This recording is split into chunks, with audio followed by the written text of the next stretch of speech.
आज बऱ्याच दिवसांनी वॉकिंग. सगळ्याजणी आज पिवळा आहे. छान दिसायला लागलाय सगळ्याजणी. पिवळी साडी, तुम्ही गुलाबी. बाकी आज मला फार उशीर झाला यायला. 3:30ला चला आमची ओमा असंच जाते, पाय पाय जाते. मग मला हाक मारायला सांगा उमाला. मी येते, बाहेर येते 3:30ला. असं होय. कारण आता एकदा भागवत ऐकलं आपण, तिथं आपण गेलो होतो की तेव्हा. नाही नाही, भागवत हे ऐकलंच पाहिजे. नाही, कितीही वेळा भागवत. तुम्ही भागवत कुणासाठी ऐकायचं? आपल्या पूर्वजांसाठी.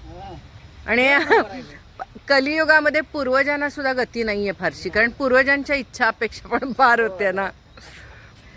ते कुठं सतयुगात आणि द्वापार युगामध्ये आलेत. त्यामुळे पूर्वज अस्वस्थ आणि हे आहेत, अतृप्त राहतात. त्यामुळे त्यांना गती द्यायचं एकच साधन की आपण भागवत ऐकायचं. आपल्याला भागवत लावणं तर काही शक्य नाही. त्यामुळे जाऊया आज, पण आजपासून 7 दिवस जाऊया. चालेल. उमाला सांगा तिथं हाक मार म्हणावं मला. 3:30 वाजता बरोबर बाहेर उभी राहते म्हणावं मी. मग आम्ही 2 जणी येतो तेवढंच. नाही, वॉकी चालत चालत. कुठं लांब आहे? इथंच तर आहे, इथंच तर आहे समोर. तिथं चालीच आहे की सगळं जायचं. तुम्हाला सांगते, आज साधं नाम जप ओढायचा, एक माळ ओढायची म्हटलं तर आपल्याला असं वाटतं कधी संपेल. आपण 100 वेळा असं बघतोय, किती अजूनही आहे. नाही हो, चांगलं आहे बाई. मला असं होतंय आता संपतंय, म्हणजे मी मनाने ठरवते आता करायचं म्हणून. पण ते 5 मिनिटं जरी बसलं तरी असं वाटतं आपण किती वेळ बसलोय मेडिटेशनला, ध्यानाला. तुम्हाला गंमत माहितीये काय? काल मी एक हे बघत होते, सिरियल, वेब सिरीज असतात की. काल मी घराच्या बाहेरच पडले नाही. साधारणतः सकाळी नाश्ता चहा करून जे 11 वाजता बघायला बसले, जेवताना सुद्धा सोडले नाही. तिथं समोर लावून बसले. संध्याकाळी 6:30 वाजेपर्यंत जवळजवळ 62 भाग होते त्याचे. सगळे भाग बघून काढले. 1 मिनिट झोपले नाही. डोकं असं 6 वाजता 6:30ला चहा पित असं मला वाटलं पित्त झालंय का, आता डोकं फिरतंय का, पडते मी, चक्कर येईल की काय, असं वाटायला लागलं मला. पण 6-6.5 तास मी ते बघितलं. म्हणजे किती इंटरेस्टनी बघितलं. तेवढं आपण देवाचं करतोय काय? पण खरंच आहे, एवढ्या प्रेमाने आपण देवाचं केलं पाहिजे. मलाच आश्चर्य वाटलं. ती चांगली होती. जुडवा म्हणून एक सिरीज होती, फार सुंदर होती. ते काय प्रश्नच नाही. आणि तशा त्या सिरीज चांगल्या असतात त्यांच्या, छान असतात. जुडवा म्हणजे 2 मुली. आपली सीता और गीता, हो सेम. आपली सीता और गीता पूर्वी कशी होती तीच होती. पिक्चर छान होता ना, हेमा मालिनीचा, संजीव कुमार, धर्मेंद्र.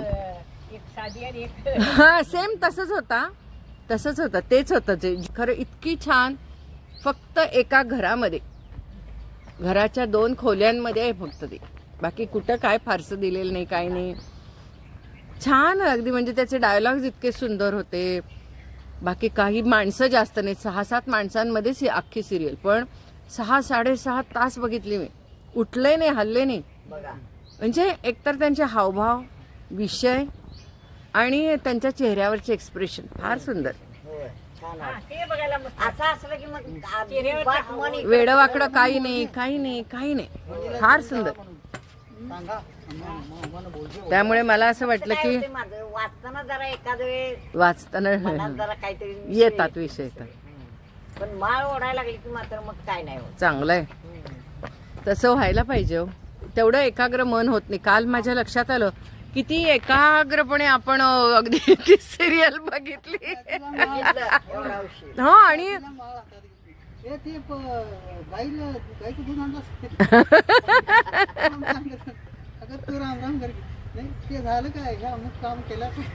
तेच होते, तसंच होते. मन रमत नाही हो. तेवढं मन रमत नाही देवदेव करण्यात, जेवढं सिरियल बघण्यात मन रमलं का. सिरियल पाहिजे तशी पाहिजे. अतिशय सगळे विषय, शब्द इतके छान होते ना त्याच्यामध्ये. वाक्य फार छान होते. खूप. चला, नमस्कार. मी doctor Anagha Kulkarni. Happy and healthy life at home या आपल्या चॅनलवरती हेल्थ टिप्स असतात, ब्युटी टिप्स असतात, तसंच मोटिवेशनल टॉकसुद्धा असतात.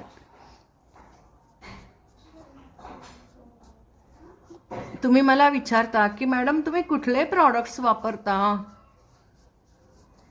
दिवाळीमध्येच मी साधारणतः एकदम आणून टाकते कॉम्पॅक्ट. एकदम डझनाचा डबा घेऊन यायचा, स्वस्त पण मिळतं. लोकल प्रॉडक्ट वापरते मी, ब्रँडेड काही वापरत नाही. स्वस्त आणि मस्त.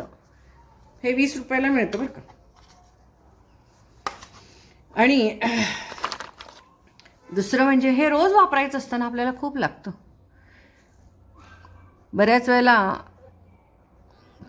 कुंकू देवाचा, आपण देवाच्या ठिकाणी गेलो की कुंकवाचा टिळा लावतोच, किंवा कोणी घरात आलं की स्वयंपाकघरात सुद्धा माझ्याकडे एक कुंकवाची डब्बी ठेवलेली आहे. कुयरी डब्बी असतेच. आणि त्यामुळे काय होतं की कोणीही आलं की पटकन कुंकू लावायचंच जाताना. सवय आईची, सासूची बघितलेली. त्यामुळे ते बघावं तेव्हा ते असं कुंकू लावलेलंच असते. कोणीतरी आलं की पटकन त्यांना लावायचं, त्यांनी आपल्याला लावायचं. आवडच आहे ती. कधी अंगारा लावला जातो, कधी कुंकू लावलं जातं. पण म्हणतात की घरातून बाहेर जाताना पुरुषांनी सुद्धा गंध लावावं, बायकांनी सुद्धा गंध लावावं. गंध लावूनच बाहेर पडावं. चांगलं दिसतं ते, चांगलं असतं ते म्हणतात ना. छान वाटतं. आपल्याला छान वाटतं.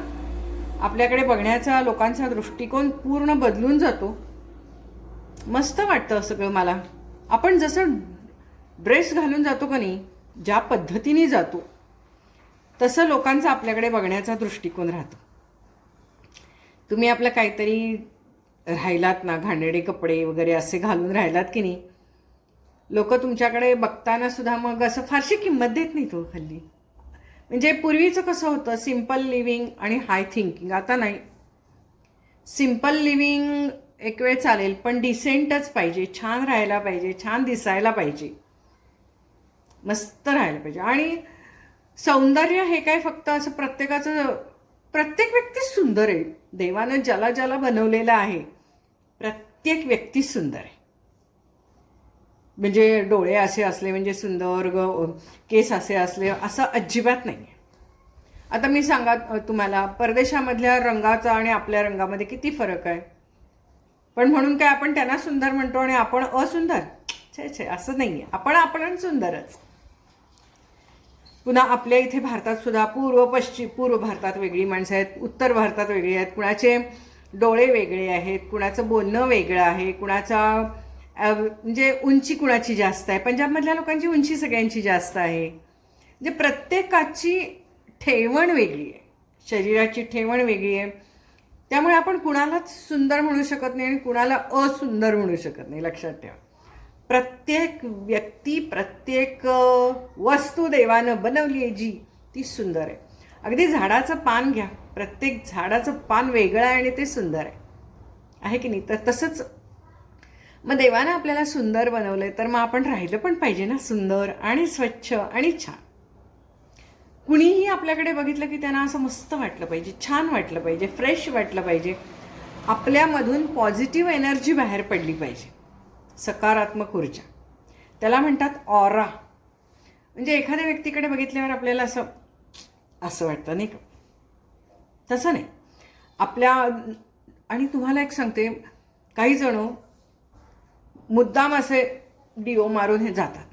ते सुद्धा काही त्याच्यामुळे सुद्धा काही छान वाटतं, सुंदर वाटतं असं नाही आहे.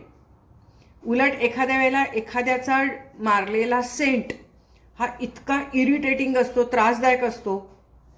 आता तुम्हाला परवाचंच एक उदाहरण सांगते. म्हणजे माझ्याकडे पेशंट यायचे त्यावेळेला तर असं नेहमी व्हायचं की एखाद्या पेशंटला असा खोकला असायचा खूप जास्त. कळायचंच नाही का खोकला आहे काय नाही. पण बोलता बोलता असं लक्षात यायचं की त्यांच्या घरातल्या एखाद्या व्यक्तीला एखाद्या अशी सेंट मारायची सवय आहे की ज्याच्यामुळे त्याची ॲलर्जी ह्या व्यक्तीला आहे, म्हणून त्यांना खोकला त्यांचा जायचाच नाही. खूप जणांच्या घरामध्ये हा प्रॉब्लेम आहे. कुणाला श्वासाचा त्रास असतो, कुणाला दम्याचा त्रास असतो, कुणाला सतत खोकला कुणाचा कमी होत नाही. लहान मुलांचा तर बऱ्याच वेळेला काही वेळेला खोकला सर्दीच कमी होत नाही. ह्याला कारणीभूत घरात कोणीतरी सेंट मारत असतं अशा पद्धतीचा, किंवा एखादा पावडरसुद्धा अशी उग्र वासाची असेल की त्या दिवशी आपल्याला होतं. मला तर बऱ्याच वेळेला काही काही सेंट आहेत ते वापरले कोणी, त्यांचा वास जरी आला की मग मला तो दिवसभर असं अस्वस्थ होत असतं, डोकं चढतो, डोकं बारीक दुखायला लागतं. आपण त्या व्यक्तीला तर सांगू शकत नाही ना, हे मारू नका बाई, आम्हाला काय आवडत नाही. पण हे असं गर्दीमध्ये गेलं की असं होतं काही वेळेला. तर कसं की म्हणजे मला काय म्हणायचं आहे की अस्वच्छ राहायचं आणि ते सेंट मारायचे, ह्याच्यापेक्षा स्वच्छ राहा ना रोज. आता बऱ्याच ठिकाणी मी बघते की काहींना ना, म्हणजे कॉलेजच्या मुलांना विशेषतः रोज अंघोळ नाही करत ते. काय त्यांना कंटाळाच असतो. टीनेजमध्ये हे असले उद्योग करत असतात ते. विशिष्ट म्हणजे वयात यायला लागणारी मुलं मुली असला उद्योग काहीतरी करत असतात.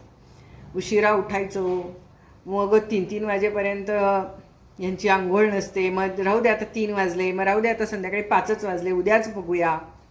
मग ते घाणेरडे कपडे, घाणेरडं राहणं, तसंच पावडर मारून डिओ मारून कॉलेजला पळायचं, असलंही खूप करतात ती मुलं. तर तेही फार चुकीचं आहे. तर आणि आपण जसं राहू, जसं बोलू, जसं वागू, तसं समोरच्या व्यक्ती आपल्याला रिस्पेक्ट देत असते. मान सन्मान प्रेम वात्सल्य, मी असं माझी निष्ठच असते पॉझिटिव्हिटीची, सकारात्मकतेची. आणि आपण जर का छान राहिलं तर समोरची व्यक्ती आपल्याशी छान वागते. आपण नाही वागलं छान, नाही राहिलं छान, तर समोरची व्यक्ती आपल्याशी छान बोलत नाही. हा अगदी साधा नियम आहे हो. त्यामुळे मी तुम्हाला नेहमी म्हणत असते, छान राहा, मस्त राहा, मस्त राहा, मस्त राहा. सुंदर राहिल्याने नेहमी सुंदर राहा, सुंदर दिसण्याचा प्रयत्न करा. मी तुम्हाला म्हटलं तसं प्रत्येकाची सौंदर्याची व्याख्या वेगळी आहे. आपण आरशात दिसल्यावर, बघितल्यावर आपण सुंदरच दिसतो आणि सुंदरच दिसलं पाहिजे. त्यासाठी नॉर्मल राहा. काहीतरी विचित्र वेडवाकडं कपडे घातले तरी आपल्याला ते छान वाटत नाहीत. वेडीवाकडी कोणीतरी केशरचना केली तरी ते आपल्याला छान नाही वाटत. नॉर्मल राहा, सर्वसामान्यासारखे राहा, पण इम्प्रेसिव्ह राहा. जिथे आपल्याला जायला छान वाटेल आणि आपलं नेहमी स्वागत होईल अशा पद्धतीने राहा. स्वच्छ, मस्त, हसरा चेहरा आणि प्रसन्न व्यक्तिमत्व. आणि या सगळ्यासाठी आपल्याला छान कपडे वापरणं फार आवश्यक आहे. मळकट जुने तेच कपडे नका वापरू. आता ही साडी तुम्ही खूप वेळा बघितली आहे, मला माहिती आहे. पण मग एक दिवस मी आता काय करणार, ह्या साडीला मी माझ्या बहिणीला देऊन टाकणार. का तर ही माझी सारखीच वापरली जाते हो, छान छान. आणि तुम्ही मला सारखंच त्यामध्ये बघताय, मग तुम्हाला तोचपणा जाणवतो ना. त्यामुळे तोचपणा सुद्धा जाणवला नाही पाहिजे, लक्षात ठेवा. म्हणजे एखादी साडी आहे तुम्हाला, ती खूप आवडते, एखादा ड्रेस तुम्हाला खूप आवडतो, एखादा गाऊन तुम्हाला तो खूप आवडतो, त्याचं फिलिंग छान आहे, मऊ आहे, म्हणून अगदी महिने तुम्ही ते वापरताय, नाही छान वाटणार, बदला. खूप जणांना अशी सवय असते की 1-2च गाऊन, एक दिवस हा, एक दिवस हा, असं 2, 3, 4 महिने अगदी तो फाटेपर्यंत वापरायचं. अजिबात नाही. 5-6 गाऊन पाहिजेत तुमच्याकडे, 5-6 गाऊन पाहिजेत. रोज वेगळा वापरा. पुन्हा सोमवारी वेगळा, मंगळवारी वेगळा, बुधवारी. तुम्ही म्हणा हे एवढं काय असतं का, एवढं सगळ्यांच्याकडे भरपूर आहे, सगळं भरपूर आहे. कारण की तुम्ही जेव्हा तेच रोज वापराल तेव्हा तुम्ही स्वतःला सुद्धा नवीन वाटणार नाही, तुम्हाला फ्रेश वाटणार नाही, तुम्हाला स्वच्छ वाटणार नाही. आणि जर का तुम्हाला स्वतःला असं वाटलं तर दुसऱ्याला काय वाटायला पाहिजे तुमच्याविषयी. आणि जेव्हा तुम्ही स्वतः बोलता, बघता एकमेकांना, आरशात बघा, मी आता मोबाईलमध्ये बघते, आरशात बघा, तेव्हा तुम्हाला सुद्धा मस्त वाटलं पाहिजे. रोज तोच चेहरा, तेच ड्रेस घालणं, तेच रूप, त्यात नाविन्य नसेल तर तुम्हालाही तुमचा रोजचा दिवस नवीन वाटणार नाही. आणि रोज आपल्या जीवनामध्ये तसं काही नवीन घडत नसतं, रुटीन तेच असतं आपलं. मग रोज नवीन घडायचं असेल तर काय नवीन करायला पाहिजे आपल्याला सांगा. सकाळपासून संध्याकाळपर्यंत रात्रीपर्यंत सेम रुटीन आपण वर्षानुवर्ष असतो आपलं. मग रुटीन बदलत नाही. मग आपण काय बदलू शकतो? आपल्या मेंदूतली चित्र तर सारखी बदलायला पाहिजेत ना. तुम्ही घरातच आहात, घरातली तीच व्यक्ती आहे, त्याच व्यक्ती तुमच्यासमोर आहेत, तेच घर, तेच सामान, त्याच खोल्या, हे वर्षानुवर्ष चालू आहे. मग काय तुम्ही बदलू शकता तुमच्यात? तुम्ही स्वतःमध्ये काय बदल करू शकता सांगा ना. कपडेच ना. मग त्यामुळे मस्त राहणं, छान राहणं, कपडे रोज नवनवीन घालणं, बदलणं खूप आवश्यक आहे, खूप आवश्यक आहे. रोज तेच कपडे किती घडी करायचे म्हणून ते एकदा काढलं एखादी की तेच आपलं बाहेर जाताना 2-4 वेळा तेच ड्रेस वापरायचे, घरी आल्यावर तोच गाऊन लटकवायचा. अगदी अतिशय घाणेरडी सवय. मुलांना सुद्धा असते, पुरुषांना तर ही सवय असते, सोडून द्या. तोच ड्रेस वर्षानुवर्ष ते वापरू शकतात, अगदी पार फाटेपर्यंत वापरू शकतात. पण त्यामुळं तीच व्यक्ती आपल्याला जर का एखादी गोष्ट नवीन वाटली नाही तर आपलं त्या व्यक्तीबद्दलचं, त्या वस्तूबद्दलचं प्रेम कमी होत जातं. हा निसर्गाचा नियम आहे. आपण का म्हणतो जरा चेंज पाहिजे बाई, कुठेतरी बाहेर जायला पाहिजे, का म्हणतो आपण? आपल्या जीवनामध्ये जेव्हा थोडे बदल होतात तेव्हा आपली जगण्याची इच्छा सुद्धा वाढते, आपला आनंद वाढतो. आणि याच्यासाठी रोज आपण नवनवीन काय करायला पाहिजे ना आपण. मग ते आपण नवनवीन अशा पद्धतीने आपलं जीवन रोज नवनवीन करू शकतो, रंगीबेरंगी करू शकतो, आनंदी करू शकतो. समजा अगदी तुमचा आज एखादा दिवस मूडच नाही आहे, काहीच करावंसं वाटेना, त्या दिवशी हमखास छानपैकी कपाट उघडा, मस्त छान काहीतरी कपडे घाला. तुम्हाला काही बाहेर जायचं नाही आहे, काही नाही, घरातल्या घरात 2 फेऱ्या मारा, TV लावा, कपडे सुंदर घाला, मस्त घाला, जरासं काहीतरी ज्वेलरी बदला, बांगड्या बदला, कानातले बदला, त्याच्यासाठी उचकटापाचकटी करा. ते सगळं छान फ्रेश स्वतः नटा, एकदा बघा. आणि मी अशी करते की नाही, अशी गिरकी मारते की नाही, अशी मस्त एक गिरकी मारा. बघा तुमचा उदासपणा आणि कंटाळा, आळस कुठे निघून जाईल. एवढं फ्रेश वाटेल तुम्हाला. तुमच्या मनातले विचार सुद्धा एकदम आनंदी आणि उत्साही होतील आणि नवनवीन विचार येतील. त्याच अवतारात स्वतःला बघून तुमचे विचार सुद्धा नवीन येत नाहीत तुम्हाला. तेच येतात. आणि यासाठी मी तुम्हाला म्हणत असते, छान राहा, मस्त राहा, फ्रेश राहा, स्वच्छ राहा, आनंदी राहा. तुम्ही जेव्हा फ्रेश कपडे घालता तेव्हा तुम्हाला आनंद होतो. तेच घालता तेव्हा तुम्हाला कंटाळवाणं वाटतं, उदास वाटतं. जाऊन आता कॉटवर पडावं, घाणेरडा गाऊन घालावा एकदाचा आणि कॉटवर पडावं असं वाटतं ना, आळसटल्यासारखं.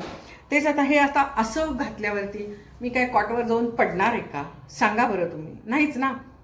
अगदी मला आज कुठेही बाहेर जावं असं वाटत नाही. मस्तपैकी बसीन हॉलमध्ये, TV लावीन, छानपैकी हातात चहाचा कप घेईन, मोबाईल स्क्रोल करत बसेन, एन्जॉय करत बसेन. बरोबर आहे ना?